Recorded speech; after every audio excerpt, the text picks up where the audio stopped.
कटे सिर का खेल पार्ट 2।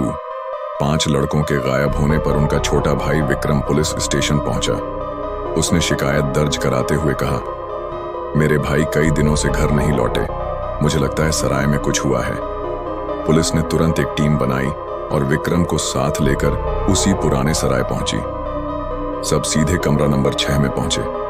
अंदर वही सड़ी दीवारें, टूटा पंखा और कोने में पुरानी लकड़ी की अलमारी खोली गई तो वही काला बक्सा रखा था। जैसे ही उसे खोला गया, अंदर 5 लड़कों के कटे हुए सिर सजे हुए थे।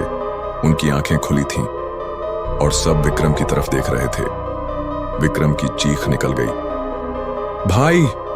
पुलिस अफसर ने उसे संभालने की कोशिश की, लेकिन तभी कमरे की हवा ठंडी और भारी हो गई। काले धुएं के बीच से अचानक एक भयानक तांत्रिक प्रकट हुआ। चेहरा राख से ढका, आंखें खून जैसी लाल, गले में हड्डियों की माला और हाथ में खून टपकाता त्रिशूल।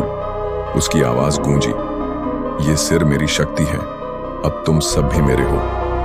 पुलिस ने तुरंत बंदूकें तानी, लेकिन तांत्रिक ने एक इशारा किया और पुलिस का एक जवान चीखते हुए जमीन पर गिर पड़ा। उसका सिर शरीर से अलग हो चुका था। बाकी अफसरों ने गोलियां चलाईं, पर गोलियां तांत्रिक को छूते ही राख में बदल गईं। वो हंसते हुए बोला, लोहे से नहीं, मौत से लड़ो। एक एक करके पूरी पुलिस टीम उसके श्राप का शिकार हो गई। कमरे में सिर्फ ठप ठप सिर गिरने की आवाज गूंजती रही। अब कमरे में सिर्फ विक्रम बचा था। वो कांपते हुए कोने में सिमट गया।